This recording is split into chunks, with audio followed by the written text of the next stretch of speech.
Hello and welcome along to another Panto podcast. Well, this week it's a creative we've got in. Well, actually not just one, but two. The twins effects, who are Paul and Gary Hardy-Brown. I spent a morning with them in their wacky workshop, which literally is a child's dream, and I've got to say it was so much fun. We talk about how life in Dorset helped them on their path to special effects, magic of course, how they were almost killed, and how they make the impossible possible. These guys are so enthusiastic about visuals, stage, and most importantly, pantomime. Please sit back and enjoy the latest Panto podcast. So today I'm joined with Paul and Gary Hardy-Brown of the Twins Effects. Well, thank you very much for inviting us for this Panto podcast. We were really excited that you decided to do this, and it's been fantastic so far with the amazing Billy Pearce, Steve Arnott, and just amazing. It's been great. Thank you very much for our lovely Panto podcast cups, so mugs. So they're really pride of price, and I'll be using them every day. Thank you very they're much. limited edition. They're really nice. So you only get one if you're interviewed. That's it. So perfect. So it's a win-win situation because I've broken the cup. I keep breaking cups, so I'll treasure this one. Well, if you do break it, let me know and I'll send you another one. And it's nice because it's not like some of these cheaper cups where it's got a bit of weight to it, so you can. Yeah. You can think of me pondering over all the effects that we create, and when I get a problem, we always have a cup of tea, and we always sit down and scream at each other and have a cup of tea, and then we sort of try and work it out. So. Well, the Panto world can't be forgotten in the world of podcasts. Well, no, everybody has podcasts about a dog, don't they? Now, so it's amazing what you can find. And you've done really well today. I think you've got about 9,000 subscribers, have you? 9,000 downloads. I'd love 9,000 subscribers, but 9,000 people have so far clicked that little download button to listen. So if you're watching, listening to this, then go to Facebook and click, share, etc., etc. Yeah, that's it. Simple as that. Great. Twitter, and it's how social media is, though. Yeah, it's how everybody knows about everybody, isn't it? It's all about sort of cross-contamination of all these various different sites that we have. But no, the more it's good. I think you'll be surprised how it suddenly ticks over, and also what we found with all our stuff is, like, particularly with our website goes mad when the pantos are on, because everybody then goes and sees one of the shows and goes, oh, hang on, let's have a look, and then you look at all the counting and the Facebook, it just suddenly spikes through the roof. Who are these strange guys? Twins Effects, don't really understand what the word is, don't really understand what this means.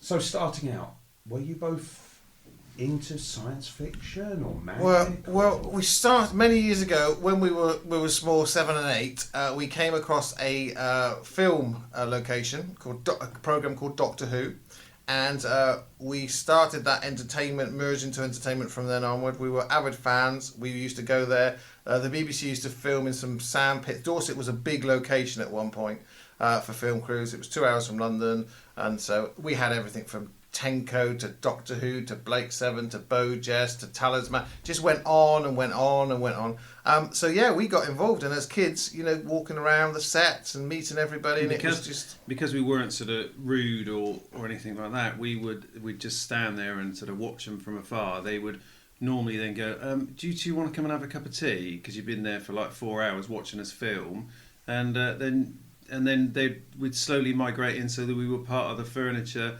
as kids, helping them out, and just what I probably wouldn't be able to do it nowadays for the health and safety malarkey that goes on. But literally, yeah, we were down with them, helping them and watching them. We were perfect. They loved us there. So. And as behind you in our meeting room, there's a picture of us by a Dalek on a sand pit with a 70s Bedford in the background, and us getting involved in the Doctor Who thing, which is great. So yeah, we went to school, we went to do some A levels, etc., and then we decided Pontins. Let's do some Pontin stuff.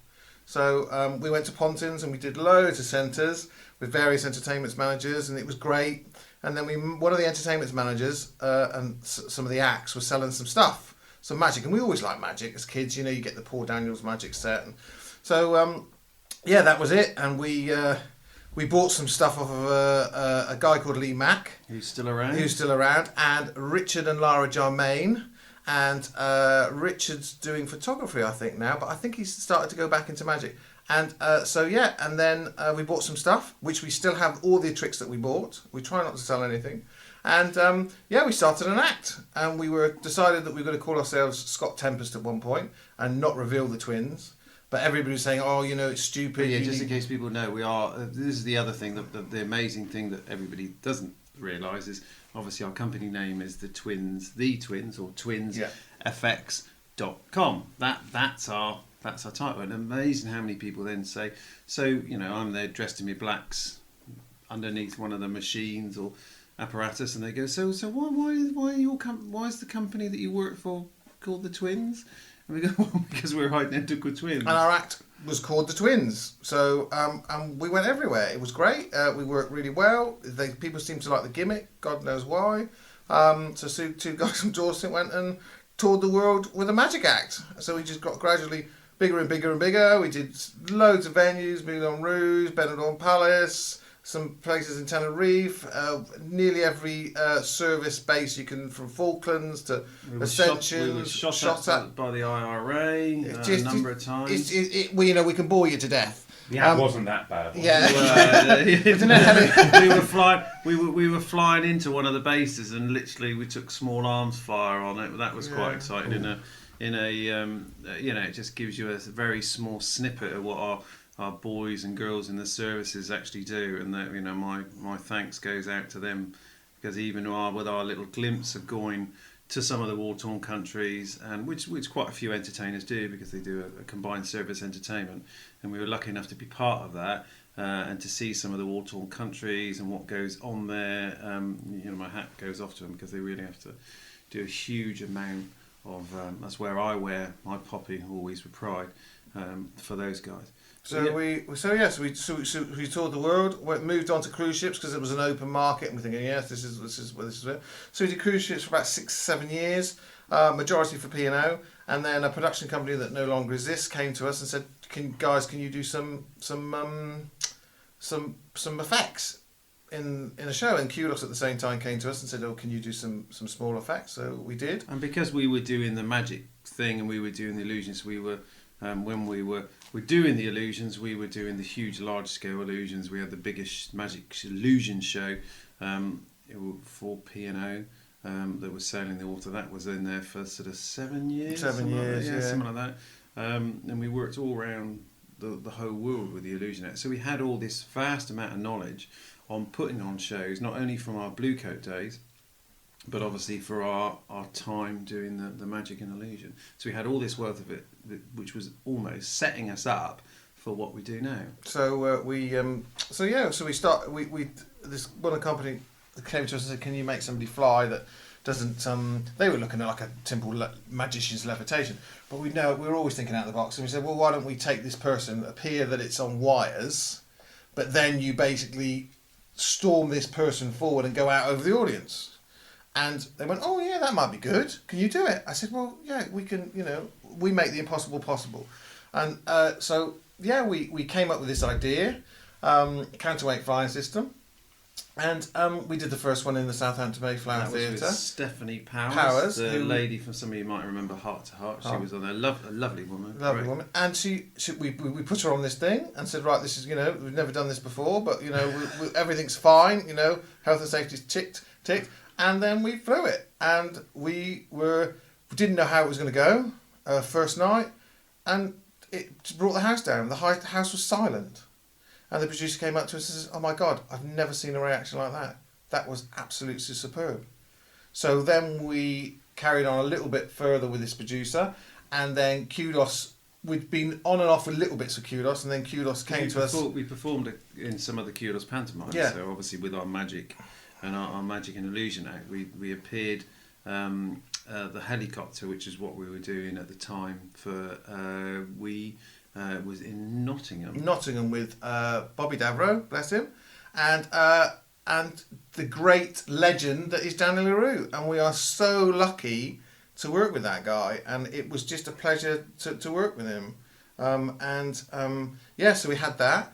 And then, like I say, And then, Anne with the long-suffering assistant. yeah, and so that, it was great. And then obviously we'd started bringing tricks into it and a little bit of magic and stuff, and then we started really heavily working alongside Kudos and becoming their preferred supplier for effects. So we started off with, then we had the dragon, Sid the Little Dragon, and then we did various flying effects, and it's all on it's all on our website now. From a London bus to Flying car, flying helicopter, just goes and goes on this bespoke system. Also adding bits and making creatures and monsters and effects.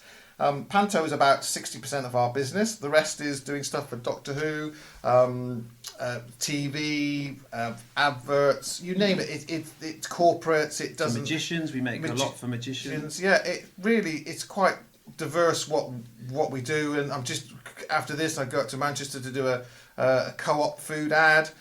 So it's just. And we tend to. It's difficult because we treat our client confidentiality with the stricter for confidence. So we're very careful putting anything on the social media of it, because obviously if we make something for someone, then that person doesn't want anybody to know about it until they get it like a year or 2 years down the line, because it's exclusive to them. So we're very careful. So though we might not put anything on social media, we've got it all bubbling away. And then we're quite careful with putting photos. What, for instance, like the London bus, I have a hard drive full of make photos of how we came up with the London bus and how we made it and how we painted it and blah blah blah. But that's not. I don't think we should put that on. You should just nice little photos of it flying around the London Palladium and stuff. I've got test photos outside, test videos outside the building of it flying for the first time and stuff. But it doesn't need to be shown on. And also, I don't think people really want. They're interested to a point, aren't they? But it's like, do you need to? They need the surprise though. Yeah, as well. Yeah, and also it's like why give away our magic career was always thwarted by the mass magician, which sort of killed the magic side of things when we were performing quite a lot, really. And that sort of led to the demise of magic at that particular point. Now, thankfully, it seems that there's a new program over Christmas that's being made within a couple of weeks.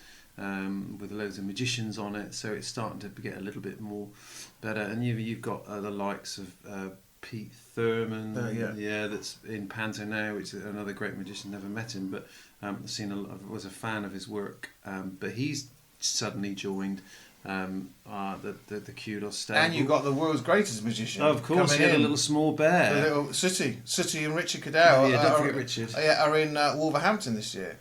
What a great thing. It's just Kudos' way of looking at how things are going and bringing these people. It's great. And you've got Stefan as well, who's one of the and another magician that's like a fantastic baddie. And then you've got Phil Hitchcock, another magician. Yeah, who's in Milton Keynes. And he does a nice little thing where it's a bit like us. We don't like to shoehorn a magic trick in just because it's got to go.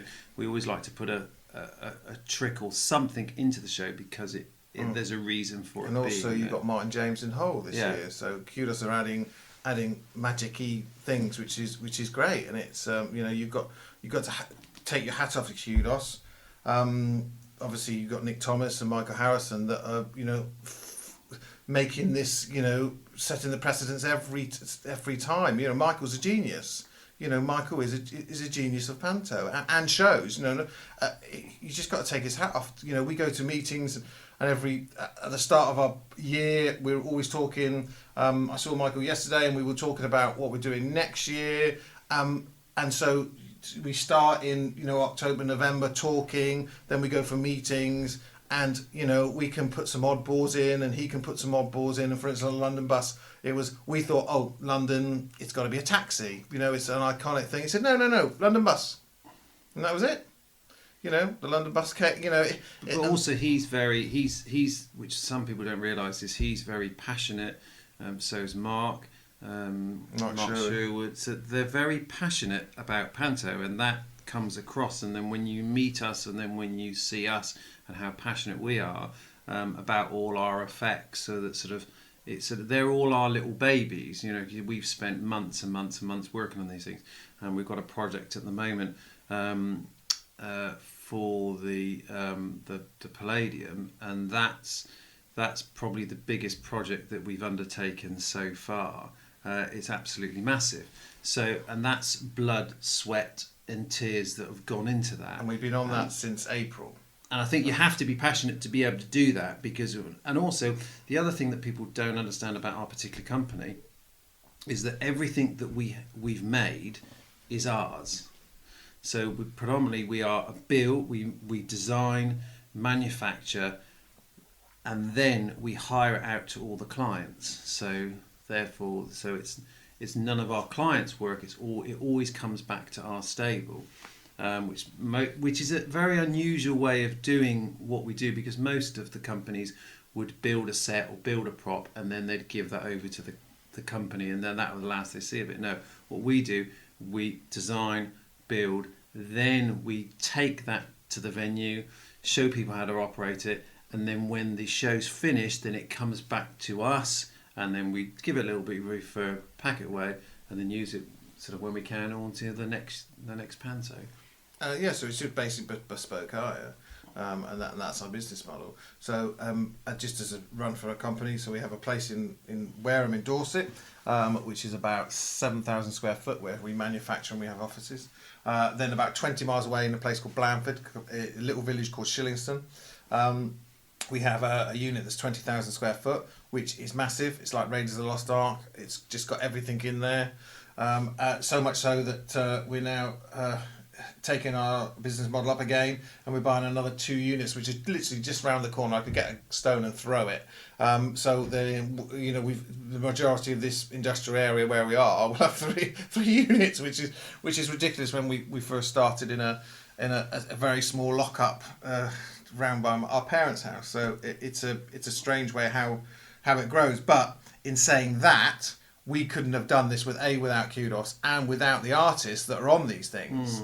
So our first one, Stephanie Powers, Danny Adams, and Clive, who is our Danny. We call him. We call it he calls it the twin, the Danny Adams show reel, because obviously most of the time, all some of not all of the time, but some of the new effects we always Danny gets them.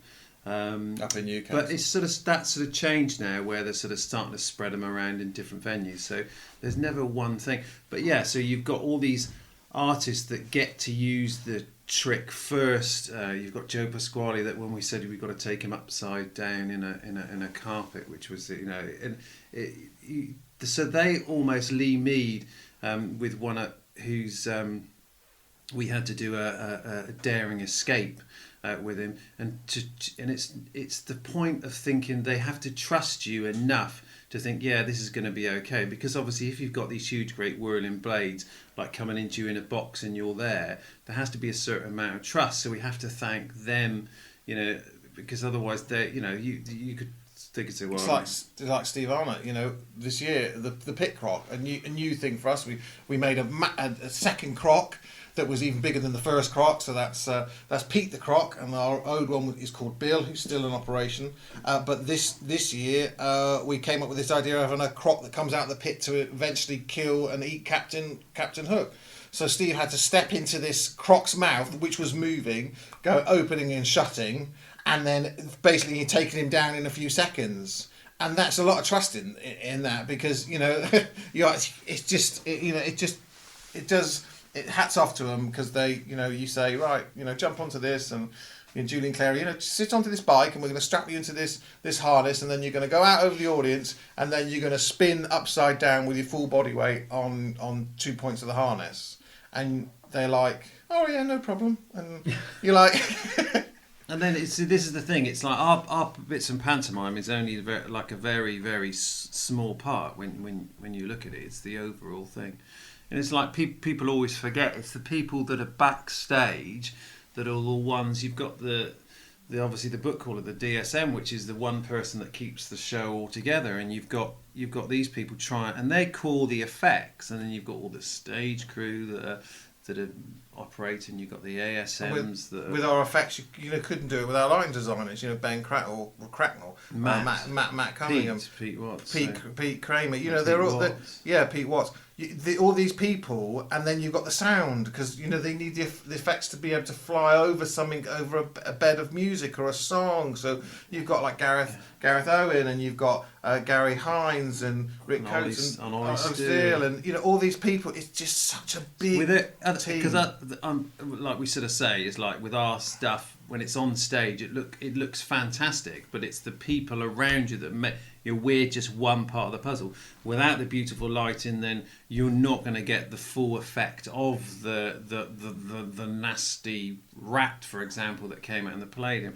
If you don't get the sound of how it moves and how it then that doesn't come across. If you haven't got the puppeteers that don't want to do it, then but they did. They got it all together, and it came all out, and it scared the living daylights out of them at the Palladium. So all these things, and then obviously the artists on front of the stage that are then convinced that this thing's real, and then they portray onto the rat. So it's all these little things, and even down to the people that make the costumes. Every costume, particularly, we're trying to hide things to make people so they can go upside down. So we've got all these costume people working so hard, trying to put the costumes around what we have to use. So it's all that. So it's all these little things that all come together as like a jigsaw, and then it suddenly, our hard bit is to make the thing, and then it all starts again when we wheel out the truck and then try and work it on stage with a very limited amount of time. But thankfully, everybody pulls together, and then we get it done.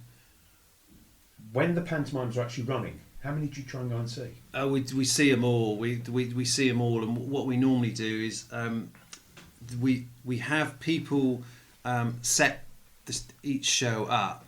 We also have got other shows running on at the same time. So sometimes at Christmas you've got other shows that aren't particularly. Like this year, we've Jeff Wayne's The War of the Worlds is back on tour, and we're involved in that.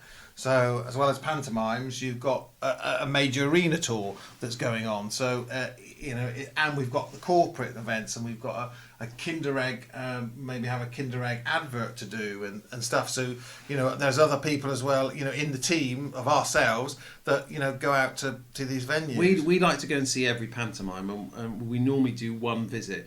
But then what happens is the people that set the shows up, because obviously we can be in two places, but we can't because we're twins. But obviously we can't be in like four places. So we've got a really good team behind us that goes out, sets the shows up, and they keep visiting to make sure everything's working okay, and make sure the crew's happy, make sure the performer's happy. Just make sure it's all running sort of smoothly. So and also we just don't go and see the kudos ones. I'm a Panto fan, so I'll go and see Paul Hendy's. I'll go and see some of the UK other productions, and I'll go and see those because it's you don't it's a pantomime. James Shone. The last year I saw 2 Village Hall pantos, and it doesn't particularly just because you haven't got a big budget to make these fantastic. It doesn't mean that the little panto with the volunteers that have done it is it's still a panto, and it still can be good fun. And sometimes you from looking at a different show, I might get a little bit of inspiration going, that's quite clever. I wonder how we can build onto a different idea and make it sort of something sort of slightly different. So it's all about sort of you see something and you go, oh, that's interesting, but I wonder whether we could do 3 or 4 different, not copying the idea, but improving upon it and giving you a different lead out. So, what about theatre then? What was the first time you were in a theatre and you went, wow? We saw that as kids, Mum and Dad used to take us to loads of different shows, especially in the Dorset area. And our first pantomime was Sleeping Beauty in blah blah blah blah, and it was with Arthur English, Jack, the guy from Carry On, Jack Douglas, Amy MacDonald, and the legend Billy Dainty. So we got to see Billy Dainty, which is another. Sidney James is a hero. Billy Dainty is a hero because he was just great. And we went backstage. I'll show you photos later of us with Arthur English and Billy Dainty backstage, and it was just great, just absolutely great to have that moment with them after seeing them. When you get starstruck, and I, to this day I still meet people and I think, my God, I'm still starstruck by them, and that's I love that. I love that being starstruck by people, because you grow up with them and then you go, oh my god, yeah, he's there, and it's great. Like Brian Connolly, as kids, we were Brian Connolly. I had that Panto program with the lucky number, and I was the one that stood up with the rest of the audience and won the TV on stage down at the pavilion, so that it was down at Weymouth. So meeting Brian Connolly, I remember when Kula said, right, you're going to fly Brian Connolly, and we're going, oh my god, he's one of the big heroes of our. And it's lovely when you meet him, and they are so lovely. So we loved Brian to death, and we have got one of his "It's a Puppet" puppets. He gave it to us. Yes, it's a puppet. So yeah, we've got Larry the Loafer. He's there. I'll show you. He's in a glass cage. Yeah, we also, along next door to Larry, we've got a couple of sooties. Thankfully from Richard, so we've got a puppet quota. For the listeners, we collect loads of memorabilia, film, props, television, and in the offices that we have, they're full of dummies that are dressed with Cybermen's and Stormtroopers and necromongers, and we've got full size alien. It's we've got face huggers and just any film prop that we can lay our hands on it. It comes in here or in boxes and I'm a Spitting Image fan as well. I love puppets. We've been gawked, haven't we? Gawk went and did a little fashion sense for us on one year, and we got one of the ties that he signed. So first year when he was in Birmingham, because I thought we were going to have to dress up for the after show party, and we came in and said, "What do you think then, Gawk? What do you think?" And he was in, yeah, and then they said, no, the ties are wrong, so we had to take the ties off. Dressed them. We got them to sign the ties. The ties are in the other office. Just fun things that we just think, they're as you do. So it's great.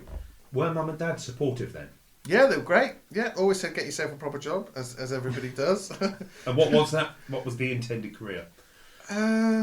There wasn't really anything, was it? I always want to do special effects. Yeah, you always want to. Hopefully one day I'll do that. I always fancied being a cameraman or a policeman.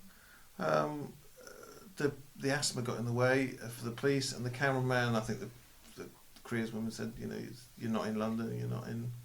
But I still muck around with the cameras and stuff, and GoPros and other bits and pieces. But it's great. It's it's funny how your career takes you through to how you fall into stuff, but we've had our career's been great. I wouldn't change anything, good or bad. The moments it's been fun. It's not a proper job. This is not even a job. My wife who's a teacher, she goes into work. She loves the job. She loves the show, but she has to get up and but I'm always out of bed and ready to go, and put my coat on and getting the keys, and it's a great time. I don't like going. It's like Paul sometimes is here at the weekends mucking around, and I've got the two kids, and I think but then I bring the kids to most Sunday mornings. We're always here with my two boys, and we're always mucking around and showing this and showing that, and they're flying on carpets, and my son's jumping in and out of tricks, and it's not a job. This is fun. What about when things go wrong though? Well, it's like everything, that's life, isn't it? That's what, it's annoying, and we take it personally when obviously stuff does, inherently stuff is going to break down. There's nothing that you can do about it. There's you can't see in this crystal ball that something might break, and if it does, then what we do, we're out within literally 12 hours to whatever we do, and it's always fixed, or there's something. We have gone now into where it was very simple when we first started. Now, I can, a lot of it is hydraulically based. Some of our flying systems, so I can control it on an iPad, and that inherently causes problems. So you've got a pump, and then you've got all the electrics and all the, it's just, and radio control. The only thing when people say that question, I say, how many times do you have to change a Mac or one of the moving headlights? And 9 times out of 10. You have to change one every 2 or 3 days from the rig, and that's pretty good going, really. So, and we've only got one crocodile, so 9 times out of 10 they don't go wrong, and stuff doesn't break. But it's normally the silly little things. Batteries. Cuddles the Bear had an inherent problem last year with batteries, and it was just a dead battery. But the manufacturer, we buy stuff in everything's manufactured in China nowadays, isn't it? So occasionally you're going to get a duff battery. So that's what happens. The thing is what we did. We went through, made sure, checked everything, and then realised that this battery is... Things break, how often does your car, one of our vans has just gone in for a service, and, it's just, and it was in a month ago, so, if these things break, iPhones, you smash them, or they don't work, and you have to reset it. It's just, life now, isn't it? It's just the way it goes. Have you ever had an idea, but when costing it was going to work out as too much? Well, yeah, of course, yeah. Every project we build is, it's difficult because it's our passion, and I want to make the thing look the best I can possibly make it. And if you look at some of our stuff from 4 years ago to some of the stuff now, it's totally different, and I would build it differently every time. So for the T-Rex example, it's not particularly the materials. It's our time that it takes to make them. For example, on the T-Rex, you look on the website, thetwinsfx.com, you can see the video of the T-Rex there, and every single scale is painted on. The detail is absolutely fantastic, and that pays off because even though the audience doesn't see the detail because they're too far back, it sort of blurs into this whole picture.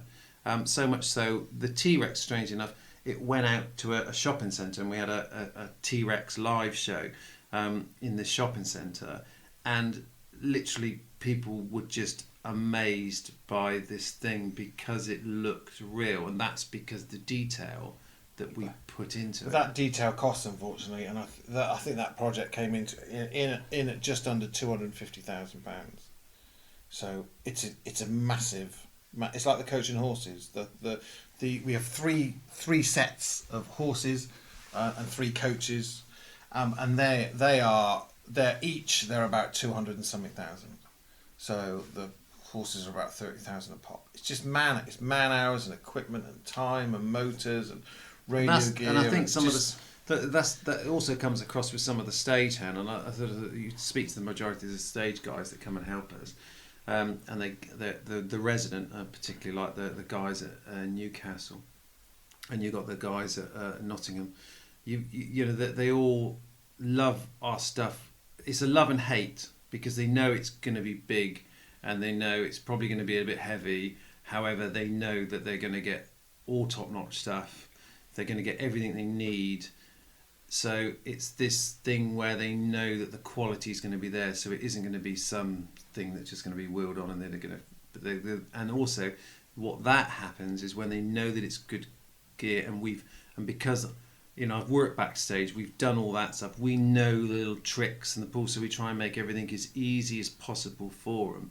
And of course that helps out as well. But there again, we're always learning. The guys at Newcastle, they've been really helpful because we listen to what they say. So if they say, "Oh, we're twins," the handle on this bass, can you get it higher because we have to lute down, we have to sort of bend down. So what we do, we raise it up. So all the time, everything's, because until you get it in the field and you use it, you don't really know. Because me and Gary will have a feel of it when we're in the unit and pushing it around, but until you get it there, in the first time it's out, you don't really know how the thing's going to operate. That's the thing. So we love their input if there's anything that they come out, and when they do suggest something, 9 times out of 10 we do action it because it makes our life easier and it makes their life easier as well.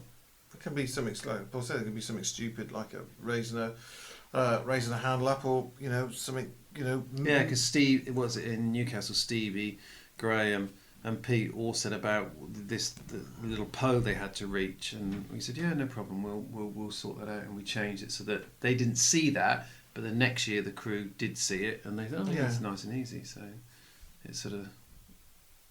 For an effect then, such as T-Rex, how many people does it take to operate? The T-Rex takes but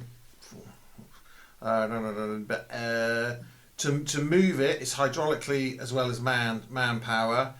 You've got 6 to operate, and then you've got a further main controller makes it move. Makes the body move. Makes the body move. Then you've got a secondary controller who then controls the eyes and the eyelids, and then you've got two people either side, normally dancers or ensemble, who are going to do or maybe ASMs that will do the feet to make the feet move.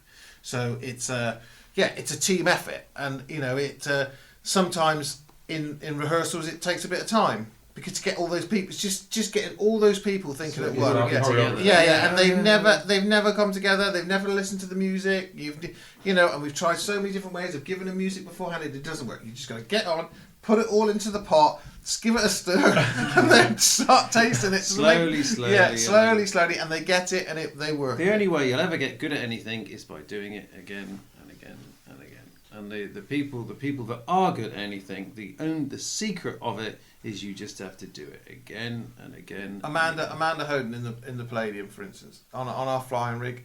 So if you didn't see the Palladium, because it's a bit like our Stephanie Powers one, which basically she's with a bit of video. She comes through the gauze or via video, and she's there flying in the air. She does a little bit of a song. At one point in the crescendo of the song, she goes out and flies around over the audience, and she's under row 5 or 6. It's a stunning thing, but Ben Cracknell has to light it. He has to have someone on the arm. So we normally try and get one of the ASMs. Then we press scan, but she was there all the time. She didn't want to let anybody stand in for her. She was out there for hours. And Squeaky's the same as well. Yeah, Squeaky. Joe Pasquale. He's the same, where he wants to do it, and it's quite Matt funny. Slack's another one that will enjoy the uncomfortable sitting in the same place for a wee while. To Danny's the same. He'll do anything for his art to get it there, or to make it look great. So Steve's another one. Steve went up and down that pit crop. Seems like days to get it right, but it's that's the fun of it. That's the fun. Is there anything that you're working on, or you're planning on working on, that you haven't quite got it right just yet? It's not ready yet. Printing money. If we can print money, if we can get that right, we still can't get that right. Having our bank account, so it's just we take it out and it just automatically comes back in. That's what we. It's everything we do. Everything is a one-off.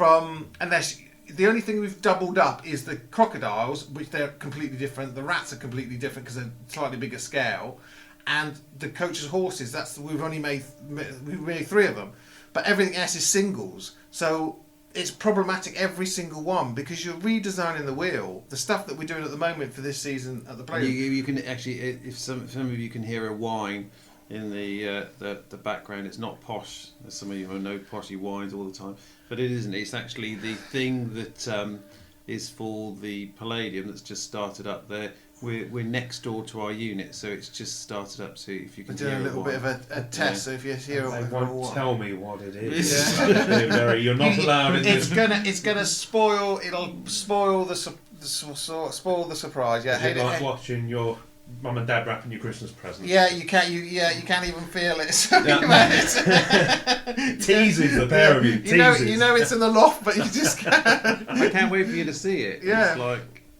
It's really strange. The next door, there's a sail maker, and we're always going in there and going, can you do this and can you do that and can you do that? Because they've got some really nice sewing machines in there. And so one of the ladies we've discovered is going to see the Palladium. So she's been coming in and having a quick little look at what we've been doing. So, which has been quite handy, because I needed something done really rushed for the Palladium, and I went in there and said, it's all your fault. This is your fault. You're going to see the Palladium. I need this done. And so she managed to speed it through. So she's absolutely amazed. And I said, you're in a lucky position, because you're seeing this thing from us outside doing something all the way to doing the other thing. See, that's, I just can't say it's such a spoil, but no spoilers. You'll appreciate it when you see it. How does it feel though to be making so many people going wow? I love any theatre that's full.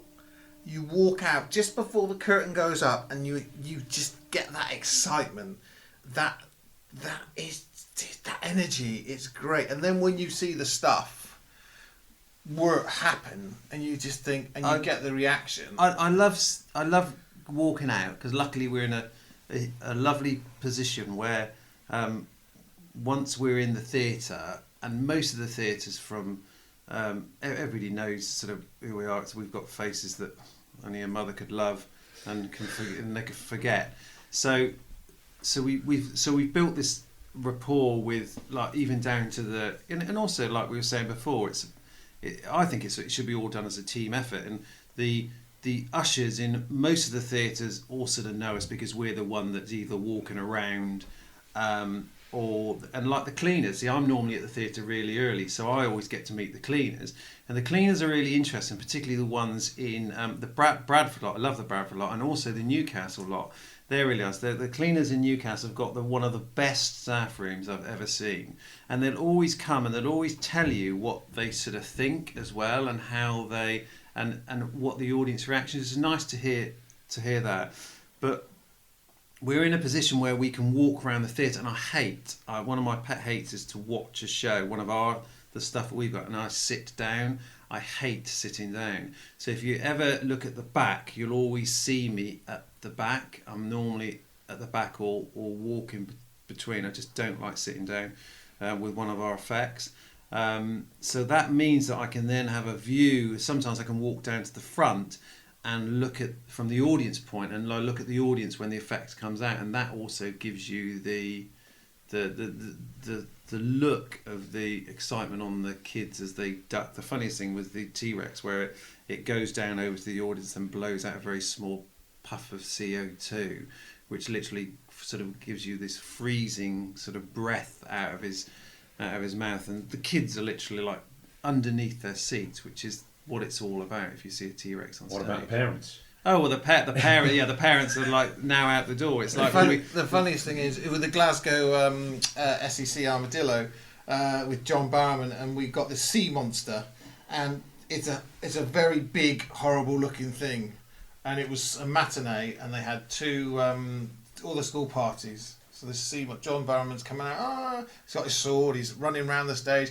You see the eyes light up. There's lights come up. There's sea monsters there. It's blowing smoke. It travels forward, and the kids are getting a bit scared. And then it starts to goes over the little band pit and goes out into their space. Well, the first 4 rows of the SEC in Glasgow just lifted and ran with teachers just standing where the kids gone, because they had literally all shot up and run up to the back, and it's just it's just amazing that it's nice, and you hear them sort of come out and they sort of talk about the effect and stuff, and it's nice to hear them talk about everything. It's like you hear them when they come out. It's not particularly, because I think the effect is only a very small part of a huge thing machine. And without the comic, without the baddie, we've got John Chalice this year, and there's one of the baddies. So all these make such a huge, a massive amount of wealth on that stage that I don't think you can. If one doesn't work, then it makes it all sort of. Just how it's like it's like I went to Cape Canaveral a few years back, and looking around, and there was this guy cleaning, and I thought, I've heard this story, but I'm going to ask it. So he just a cleaner type thing. I said, "So, hi, all right, what do you do here?" And he went, "I send people to the moon." And that's the thing. It's just saying that it's a team effort. It's a team effort. Wherever we are, it's a team. It's our team that are here, or it's the team backstage, or it's the lighting team, or it's the casting. It's to make this wonderful thing that we love so much, pantomime. It's a team, and that's the magical part of it. I think it's how everybody comes together, fits in together, and then. There's also Doreen, isn't it, in Wolverhampton, which is you see with Doreen, and a couple of years ago when Posh lives not far from there, and he said, "Oh no, you've got to watch it." I'm thinking, who's she? Thinking, how's this? And then you see the video, and it's absolutely hilarious. This black country humour is like and it works so well. It's a bit like when Orville and Julian Clary. And Keith. Keith Harris was together. Would that have worked? But it works. And what an exciting, having seen the script, what an exciting show Snow White's going to be. You've got Julian Clary, you've got Paul Zerden again, you've got Nigel Havers. Who? Yeah, who? I don't know. I think he's I don't know. I can't is, tell he you. the, is he the one He's that the one pops that on? comes. Yeah, Yeah, I think something like that. and then you've got Dawn French. And obviously Vincent Flavio, you've got those. Yeah, and you've got Gary Wilmot as well. So you just, it's just it's going to be another fantastic show. And I did see on social media the other day, you had Dawn here. Well, no, we didn't. We actually, I was lucky enough. I got invited to a house, and we did some stuff with Dawn at a house. So, it's a lovely woman, an absolute joy, really joy. And You can't say much about it. But it'd be very good. It be did very look good, like a hopefully. scene from Murder Most Horrible. Well, yes, it did. Yeah, Yeah, everybody was tweeting about it. Yeah, saying yeah. it was like I looked at the picture and I thought, didn't you do it? A Murder Most Horrible get bumped off as sort I of think the when blue petards. Well, we've got these big plastic sheets, and I said, "Don't worry. The last time I used these, it all got very bloody, and it was a murder. I decapitated someone, which I always like the fun." And you baked for it, and you did some. Yeah, no, I'm a keen baker. I love baking, so I always bake cakes and bits and pieces. Because Mark Sherwood never lets. Mark Sherwood's one of the. He's the fix-it guy from Kudos, really. I'd call him. Operations director. Yeah, I I don't know forget what he the title changes is, but he's got a man of many hats. But normally he won't let me in a venue unless I've got a cake. So I always have to go and bake for him on a. Because Panto, the technical period gets stressful, so you always need that sugar rush. For some reason, there's always a Starbucks or a Costa round by a theatre. I think that's a marketing ploy for Starbucks or Costa to get the theatre people in there. It's.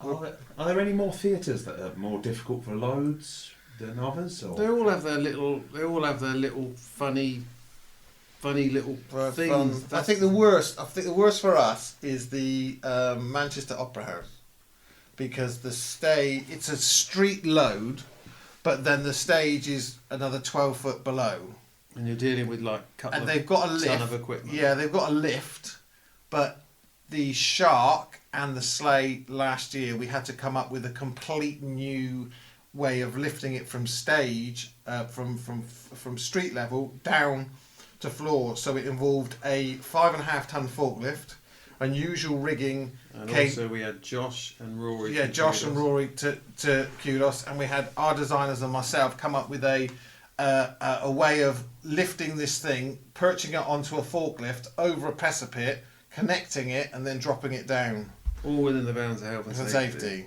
So it was because their lift is, luckily this year we've made everything and we've adapted everything so it can go onto the lift and then come back. But the Shark was already built, and the Sleigh was already built, so we couldn't change it. So we had It's to. different because each venue has its own little different ways from even going down to the street. There's one venue you go from the lorry to the street and it's got cobbles. Now cobbles aren't a particular problem. However, they are if you've got 2 ton on these wheels, and the wheels really should only be designed to roll on something that's smooth and flat. So you've got that. So you've got to push and pull, and it's like Palladium is quite difficult as well, because you're on the road. Everybody in London have got no time, and then you're trying to get this. The bus comes in 2 sections: the top section and the bottom section. So that just fills one big one Arctic lorry. So you have to bring it down the ramp, and then you have to turn it into the live road to be able to get it into the dock doors into the. Because when you think that, luckily most of the theatres are heritage sites when you look at it, because most of them are Matcham did most of them. There's other designers that came up with the ideas. So at that point when they designed the houses, they were for cloths, and it was all on a hemp flying system.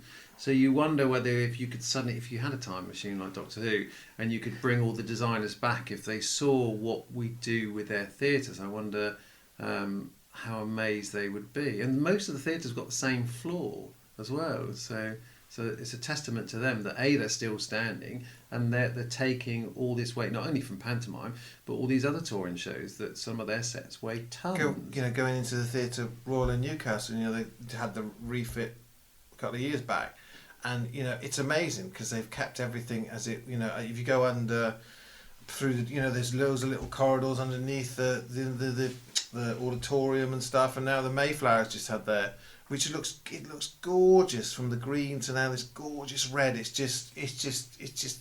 But then they keep that character, which is just beautiful. It's the Southampton Mayflower is a lovely theatre anyway, but now it's this red and gold. So no, it's beautiful, and we look great when Dick Whittington. That's majority of the stuff from Dick Whittington, the Palladium, is coming down to Southampton. So it'd be great. And you've got Steve there as well, haven't you? Which makes a brilliant rat, a king rat. Yeah. So, and obviously Joe there. Joe will be and interested. Bobby Dameron's there, isn't he? Yeah, and Suzanne as well. Yeah. So you've got a great, wonderful, cast. You've got a wonderful cast there. I know it sounds a bit sickly. We keep saying it's a wonderful cast, but they are good at what they do, and hence why they're at all these different venues. So it's like everything. It's great to have all these people, and like as I say, different people as well that suddenly comes in. Is there anybody you'd like to work with? David Tennant. Yeah, poor David Tennant. Billy Dainty. I would love to work with Billy Dainty. I think that would just been great. Or Les Dawson would have been another great one. But Sid James. But it's just we're just a bit too late, unfortunately. I like working with them all. Yeah. That's the thing. Would you see David Tennant in Panto?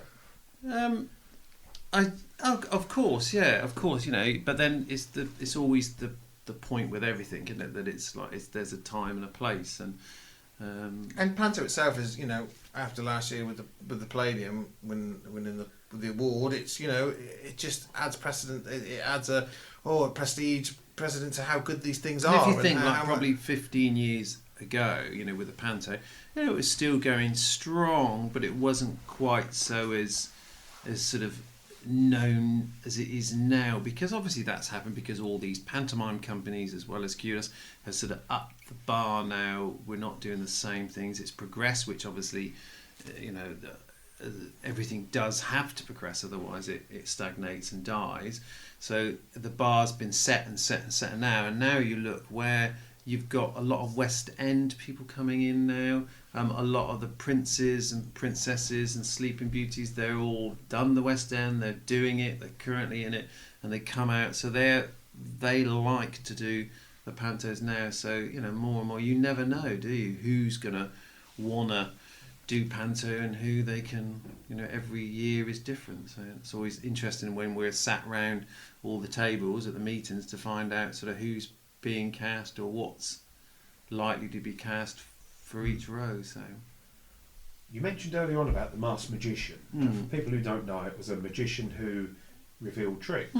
All the big sort of zigzag lady, the lady in half. Yeah, a lot of Copperfield stuff. Yeah, it was Fox's. Fox CBS. One of Fox's CBS's highest grossing series, which frustrated a lot of magicians. The magician was called Valentino. He used to have a Vegas residency. I don't think he's doing magic anymore. The problem is the problem is these secrets have been handed down to anybody that wants them. You could always go to a library, and that's how we learn. You go to a library, you pick up a book, and it's all in there. It's all in there. However, you have to search for that. It's not being put on at the TV at 7 p.m. And I think that was unfair of Fox and the other companies that did it to put something out that isn't theirs and that people are making a living out of and put it on the screens. Likewise, I'm not allowed to copy any of their DVDs or videos because that's against the law, and they hold the copyright for that. But obviously with magic it was this thing which was guarded between a few, but there's always a way of getting into with the few. It was never a guarded secret. You could always learn how to do it. So I think that was unfair of Fox to do that, and that was only down to money. And then the other thing is then what happens is then they did it once, and there was an upcry from magicians, and then obviously the press then took that and went, oh, this is fantastic, we've got one going off with the other, and of course their publicity went on. Has anybody remembered the series?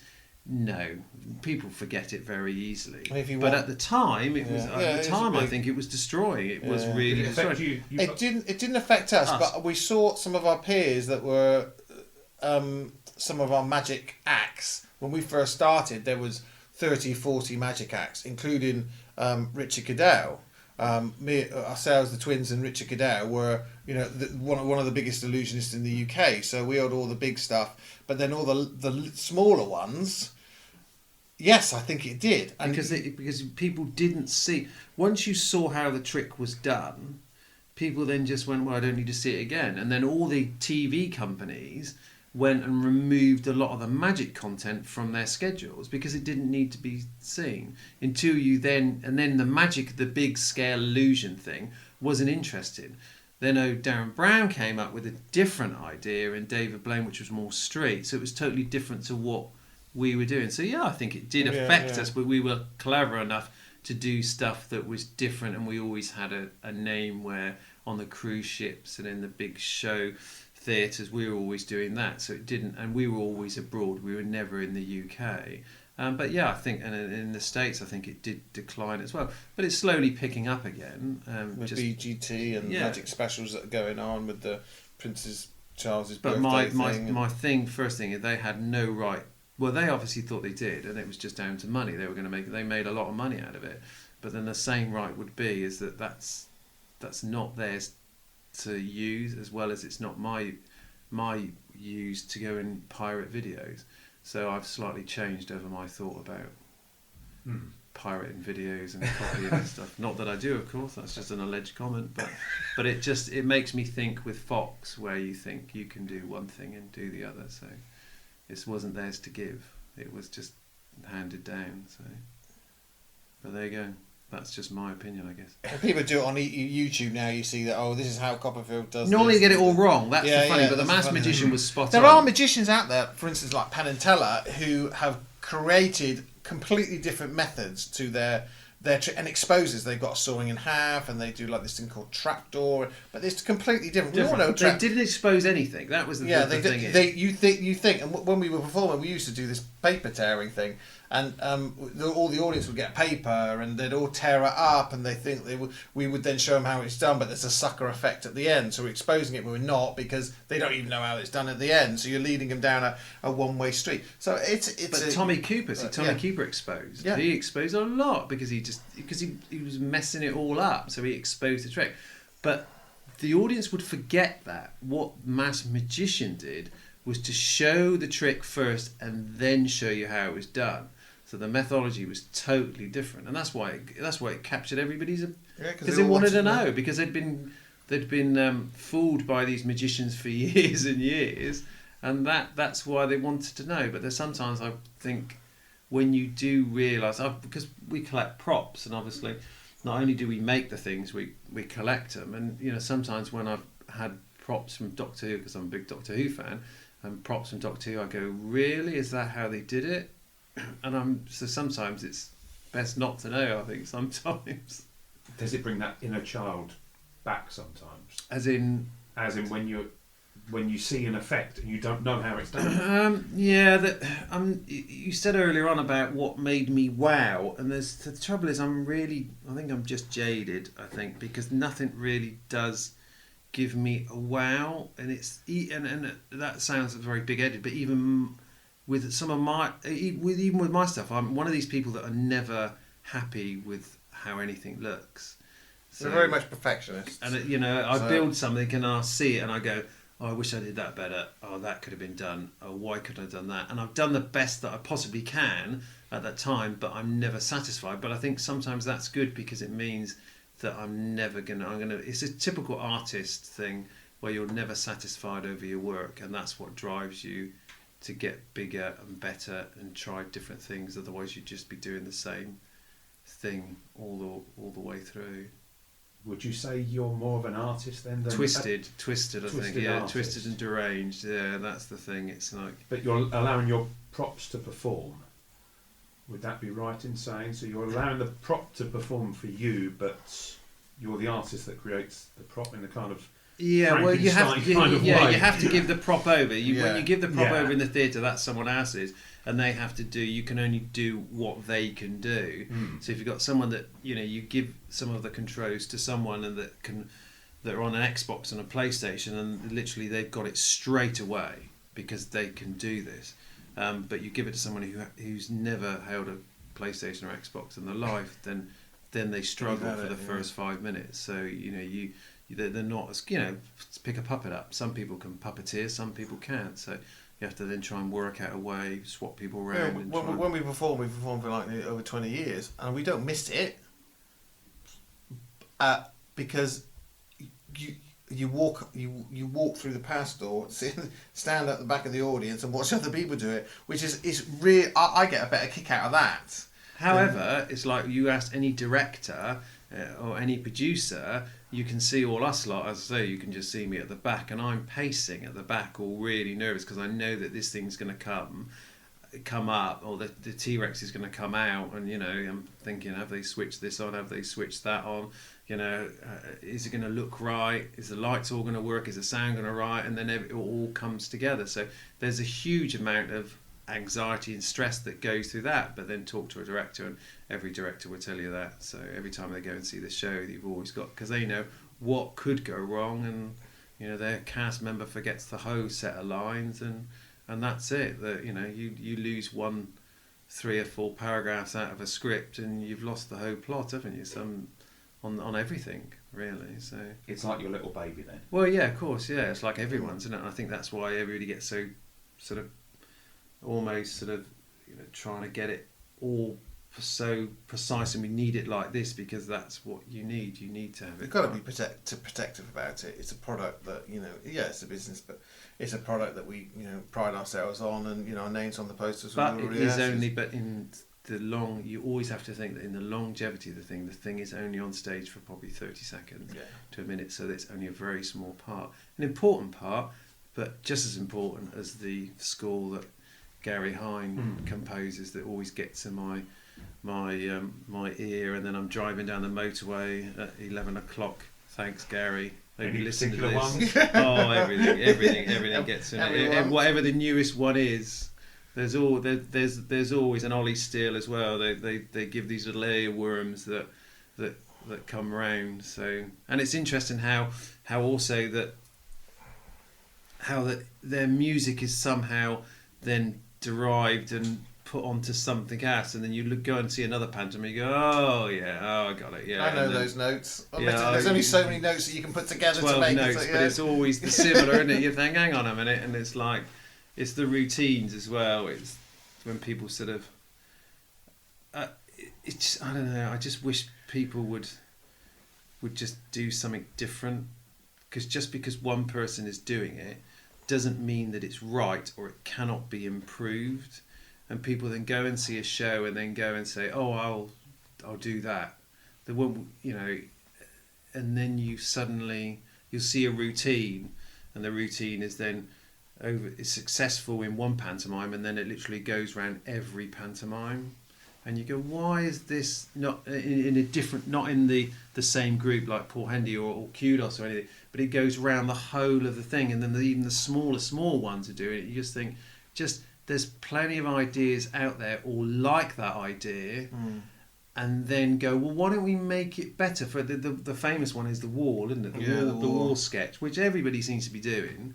And it's like, well, what I don't see is right. So they like the idea of the wall, right, where they all fall off. So why don't we change it? And why do it on a wall? Why don't you do it on a set of step ladders, or why don't you do it on something different than a wall and change it? Because it's like Buster's Ladder. I came up with it. I've always liked Buster Keaton, Harold Lloyd, Will Hay, those type of. Norman Wisdom, those type of stunts where they do their own stunts, and it was just fun. So I looked at Buster Keaton, the ladder as a kid. He climbs up the ladder, and so we came up with this Buster's ladder. It involves nearly 2 tons of equipment. It involves a massive power pack, a hydraulic power pack that you can't see off stage, so that allows Danny, and Danny was the first one, climbed up this tall ladder, reaches to the top, and then basically this ladder drops within 3 seconds down up under the over the audience. I was underneath it once. You were underneath it, yeah. So you know that. Jordan from Aberdeen, he did it last year, and like the saying, it's scary stuff. It's a stunt. It's a proper stunt. So it's not a new idea, admittedly. But I was looking through, went, oh yeah, that Buster Keaton, let's do a ladder. But the health and safety involved in that, like I said, it's a ton of equipment, 2 tons of equipment, a massive power pack, all the health and safety things, a little computer running it. It's just, it's just so. But literally, last year I saw 2 companies do it with a ladder and a steel wire but you nearly over the audience, and you just go, but why are you doing that? Why are you cheaping out? Because you are. But go. There's loads of Buster Keaton things. I've got a list of Buster Keaton ideas that I want to use. So I just don't understand. Just go and use it. There's no new ideas. There are no new. Show me a new idea, and there'll be a unicorn flying over this unit, because there's no all the Perhaps ideas. we're doing a unicorn over there. Yeah. I think we haven't done a unicorn. Yeah, yet, we haven't done a unicorn. Everyone wants unicorns. Have you noticed? Everybody likes unicorns. But yeah, there's no new ideas. There's no, it's all reconstituted. But there's another thing, talking about Aberdeen, which is a long way to drive, to go to Aberdeen. But you got Jordan up there, and you got Alan as well. Yeah. And Alan is one of the almost like the best kept secrets of pantomime. I always think he's like Superman, because he's very mild mannered and very kind. Plays a wonderful dame with some really interesting shoes, if you want to go and see it. And no one gets to see it, unfortunately. But obviously he's responsible for a huge amount of the scripts that are around in Panto to date, and no one, and it's just amazing, and that's why I call him the Superman, because he's like Clark Kent. He just literally. And another unforgotten people that a person that is Ed Curtis, who does all the bits. Yeah, I forget his title, but it's like not operations director, but something. But for Kudos, and he's looking at every script. He's doing this. He's swapping. He's changing. He's and it's amazing. And then he directs. And he's directing. I think Benidorm, was it Benidorm Light? Yeah, he did Benidorm. So it's amazing, all these people that you don't necessarily see. But the best thing is to look at the Kudos program. Go to near the back, and it's a Kudos list, and have a look. And I go there. But I think people. This is the thing. It's like the artists are lucky, because they're the cherry on the cake, as it were, aren't they? Because everybody sees them. But it's all the other people back that don't, like with Johnny Bowes as well. Yeah. So the directors. Another director. Andrew Wright. Right. You literally. That brings it all together. The one that makes sure that everything is working together. That's one. Which is directing is really interesting, because it's like one person's. It's almost like a teacher, isn't it? Trying to get them all together. And this is the wealth. This is the amount of people that come to make this one thing every year.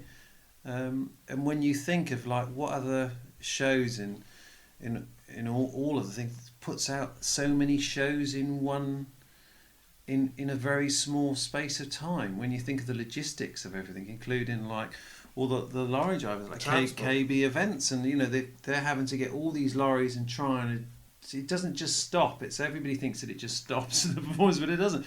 It stops even at the transport. It's amazing when you think of this thing that, and also people just say, I've been to Panto for years. Oh, it's not over there good. And you say, well, years. You need to go and see one now, and you realise that we're rocking up. Our usual is 3 HGV lorries that pull up, and that's all. Lady Gaga, the last time she toured, she had 12 trucks.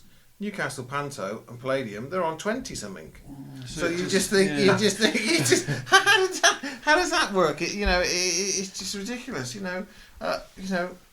Minimum we have one HGV. Normally it's on an average it's 2 to 3 HGVs per show. Because our That's a stuff is, lot. That's yeah. a lot of.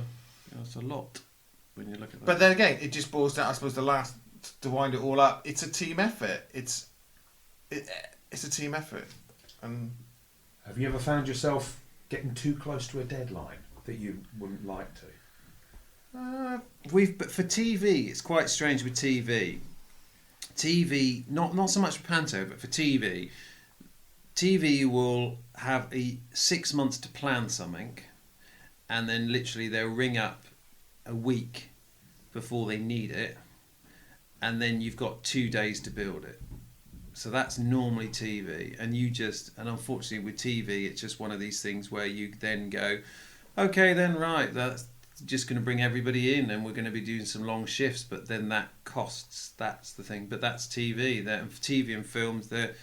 Whenever they say it's a TV job, I know that we'll have to drop everything to go and build something for TV. But that's the way TV works, because they only think ahead. Luckily with Panto, you've got a year and a bit to try and. But obviously deadlines come up very, very fast, and it's always touch and go because you always fill the amount of space and time. That's the thing. It's never, it's like everything. You've always fill space. Are you working on next Christmas now then, or? yeah, like yesterday we were talking to Michael about some stuff. So yeah, it's we're planning, we're drawing, and I'm doing squiggly drawings and stuff. So yeah, it's always going on. We're always thinking, oh, what about this next year? And also when I go and sit down at the Panto and I go and watch a Panto, I'll have my phone out, and sometimes the ushers go, "Put your phone away," and I'm going, oh, no, don't worry, I'm okay. I'm not taking any photographs. I'm at the back. I'm taking note because I'm going, right, someone's just said something. And it's just triggered the fact, hang on a minute, why don't we make a flying unicorn? Or because they've just mentioned something, or would that not be funny? It's like the lamps. The lamps that are my favourite because, for an example, I kept on seeing all these Pantos with these lamps and beautiful jewels and stuff, and they were great, but it didn't do what I wanted it to do. So then talking to Michael and the Kudos lot and said, I can do this and let's make that, and so we made these pyro lamps because as me, I want to see a pyro lamp have smoke come out of it, have a huge pyrotechnic fire out the top of it. And that's what, if you look at all the stuff we've built, I've always wanted to build a T-Rex, so we go and say, how can we build a T-Rex? Can we do that? I like making the monsters. That's my favourite thing. It's the monsters I like. Must keep you very young. Well, it's like we keep problem solving. Not everything that we do is every day is a problem, and I don't mean that in a sort of bad way, because everybody puts it up as challenges and all the rest of it. But it is every day we come and we have to think about, right, how are we going to solve this? We've just put a pipe in. I've just put a pipe in for something, and it's the wrong fitting. So now I've got to go and work out a different way of fitting it. But obviously the manufacturer of the thing that I'm trying to put in hasn't made a pipe for it. So it's all special. Where do you get a huge T-Rex eye? And this other project we're working on is this massive thing, and you have to think outside the box and try and, corny as I know, but you've got to try and work out how you can make these things, and everything is generally how do you make with a T-Rex, how do you make all these teeth that someone can put their hand in when we're not there and play around with the teeth and make sure they don't get cut. So it's all these little things that can you do it. And if you make a T-Rex, it doesn't arrive in the venue like that. It arrives in multitude of cases, but you've only got 3 hours to fit the T-Rex together. So you've got to make it very quick to fit together, but obviously safe to do so. And it's all these different things, and so it's all, everything is like a big jigsaw. It is, yeah, and you sort of trying to solve the problems all the way through. So it's just trying to come up with those, and that's the difficult part, is trying to solve these problems, because we're making bespoke as well, but infuriating. Obviously, it's infuriating because you got to, every time you come to work, you got to think, how do you do this? But then how am I going to do that? That's the thing. That's the fun things you do. It's like yourself doing this, or the Panto Awards, for instance. It's always a doing compromise. that. It's a fun. It's good to do. So why not do it? It's like unfortunately we just have quite a lot of big fun things to do. Well, everything's bespoke. Our business is totally different, and like and also the theatrical business, because you're only ever making one of something. You're only ever making one. We only ever really we made two, haven't we? With the croc, the croc and the rat. But they're all Coach and Horse. They're all different. Yeah, they're all different. They're all different in what they do. They just don't do the same thing. So they all have their own little sort of bits and different steps to go through. So the compliment I heard a while ago was somebody complained to the Palladium that it was cruel that you were flying. Oh yeah, on real Twitter. horses. Yeah, Twitter. It was a How Twitter post. How did that make you feel? It's just funny. it's quite funny, isn't it? What a compliment, though, isn't it? Oh yeah, no good. And a lot of the, especially with the stuff that flies out, they always say it's all 3D. Like Oh, that was the hologram. bus. The bus. Yeah. I was. It's funny. The poor sound guys, and they're always there, and I'm sat at the back of them. Obviously, with the sound guy, never stand behind them. Always stand to one side. They don't like people behind them. And I stood there, and then someone came up and asked me where the toilet was, so I went and showed them where the toilet, because I'm dressed in my suit, so they obviously think I'm some kind of in the theatre. So they tell them where the toilets are, and then I saw this guy talking to the sound guy, so I sort of listened over, and he said, "Oh my God," he said, "Where's the 3D?" And we're going, 3D? So that bus, it was 3D. What is it, a laser projection? So this is the Palladium. You go, it's like, it's not, it's real. They think that push it on and push it off. They think it was 3D. So it's horn. interesting to find out how they think. And obviously that's quite a good sort of thing on that too, when you think that they think it's not real. So,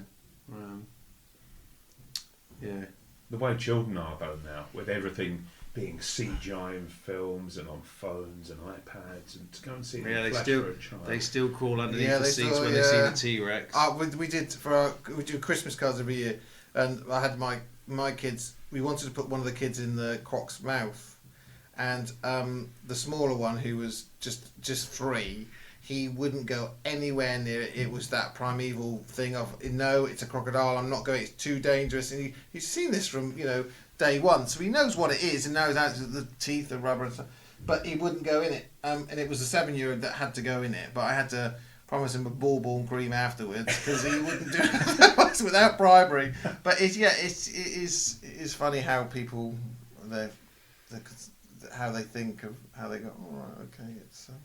And the picture you showed me at the very beginning, Yeah. where you were with the Dalek. In the Dalek and In the sandpit, bits. yeah. Were you scared of the Daleks? Yeah. Oh, as a kid. yeah, petrified. Absolutely petrified. Used to hide behind the thing, and that's why I think sometimes it's you sort of. I always like Marty Pello's scene with our big monkey, little Ernie, and he plays Abanaza, and the monkeys normally comes on. He's the one that tells Abanaza where the who he needs to go and see to get the lamp out the cave, and there's this huge, great, massive scene, and then suddenly it all flies out to put this huge, great 9-meter gorilla that talks, and I was at the back, and suddenly I saw this one woman, literally her kid was like running down up the aisle rather, and sort of screaming out, and sort of then the mother got him and then sort of held him just by where I was standing, so that I think you need to have that little bit of scare sort of thing a little bit, because the kid just wanted to move away a little bit and then turn around and still watch the monkey and Abanaza, and it was all that, and it's a wonderful scene. And I think sometimes you need to be a little bit scared. He is the baddie after all, because there's a payoff at the end of the story where the baddie doesn't win. That's normally taken off somehow. So it's always, you need that setup, otherwise it doesn't. And what an opening for the show, seeing a great Marty Pello and then literally going out coming with a monkey. The more Panto wants. It's difficult because obviously you don't want to scare the living daylights and traumatise the child, because obviously that's not the thing. But I don't think Kudos does it at all, because you have to have those those dark and light moments. That's the tragedy comedy. That's what makes it so successful as it is, because you have to have this horrible thing that comes out and scares you, and because that's what people want to see. Otherwise, the success wouldn't be there in the 9 years since we've been doing it. That's the thing, and the people want to see the stuff back. They want to see the next thing, and look at John Conway when he brought in and Nick Thomas when they brought in the 3D. You know, everybody thought, no, it isn't going to work. But you go and sit down in the Scout Party, in the middle of the Scout Party, which I once did, and listen to them scream and holler. You know, there's no eardrums left. Yeah, but they love it. That's the thing. They want to see it. That's the whole point of it. It's the light and the dark, which Panto perfectly provides. That's the good thing. Whenever I've been in theatres, I've always noticed a lot of the crew seem to be wearing twins effects. This is another monster that we've created. Yes, they're quite the prized possession. They are. It's where you physical abuse from Nottingham. Yeah. You got Piggy and Wayne up there. They're the stage crew. They always want something or other. To show our appreciation, we give out twin swag, as we call it.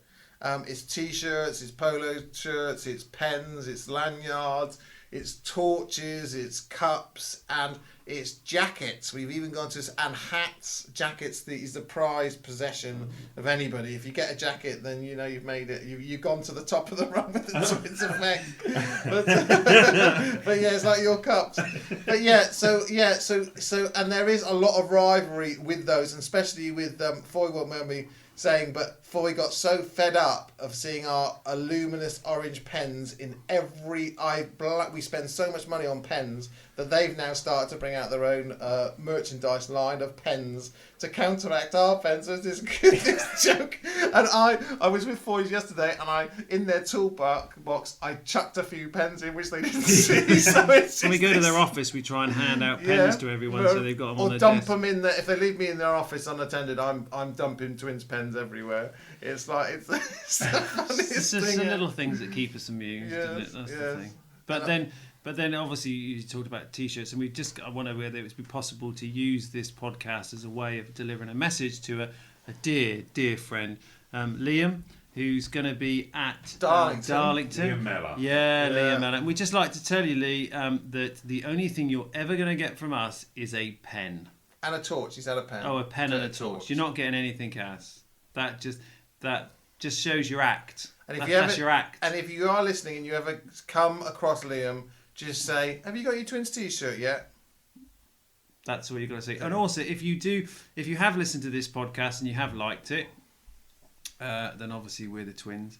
And if you haven't liked it, then who could we be? We can't say another. There's nobody like us. Yeah. Whether that's a good or a bad thing. But if you have liked this podcast, if you'd like a twins pen, if you mention to me or to Gary that you've heard this podcast, then I'm sure we'll be able to fashion you with a lovely new pen. We will send it to you, no problem at all. Just Facebook or Twitter. You can just like our page and put a message to us on Facebook. And we're on Facebook or Twitter, so just if you would like a pen, or if you see us around on the streets, just ask for a pen. And probably I'll have one in my bag, I'm sure. We'll always carry some pens for you. Don't forget your Instagram as well. Oh yeah, Instagram as well. Down with the kids with all this technology. And that's the good thing with our business. We're very visual anyway, so there's loads of photographs to be seen, and then you'll be able to see the thing that's going to be on the Palladian stage, which we shall not mention its name, but you're gonna love it, hopefully. Well, gentlemen, you've been listening to the podcast, and it's time to choose your dream pantomime. As you know, it could be any pantomime you like. You could be on stage if you wanted to be. You could be the magic act or lead comic or whatever you wanted to do. It's your panto. Panto, I think you'd have to use the golden ticket and go Cinderella, maybe. Or you choose. I think you'd have to go Cinderella. Obviously, you have to go with Nick Thomas and Michael Harrison. You have to. You would then. I'm not using anybody dead.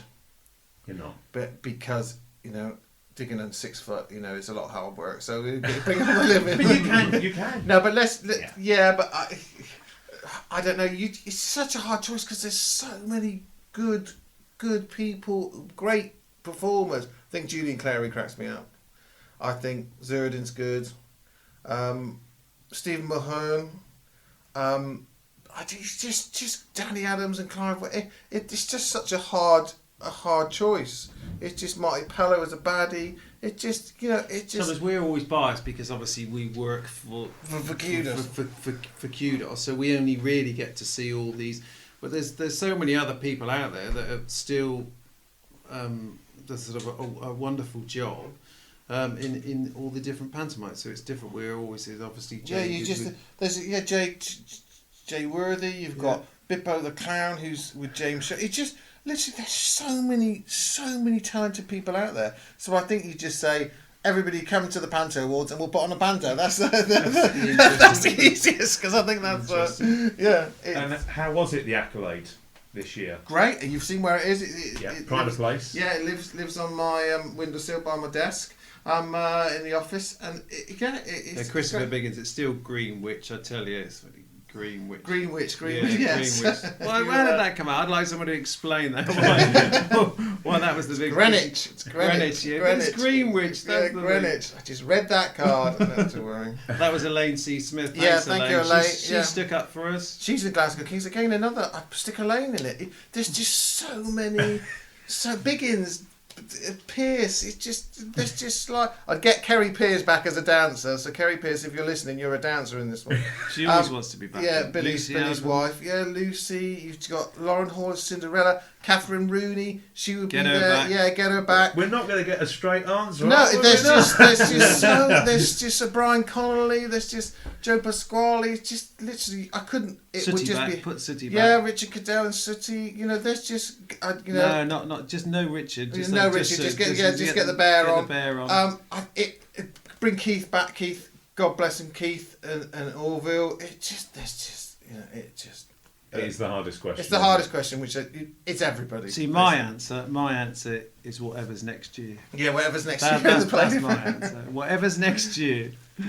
Yeah. Well, gentlemen, thank you very much. It's No, been thank an you. It's been a absolute pleasure. No, it's been a pleasure. Thank you very much for Thanks our for the mugs. Yeah, thanks for the mugs. And if you're listening, just click share, link it to Facebook, etc., etc. Yeah, and remember, and we'll do loads of them. If you're interested in any of our stuff, and you don't know who we are actually our twins. Before anybody asks, and go to the twinsfx.com, and then you can see all our bits and pieces there. Thanks, guys. No problem. Thank you. Thank you.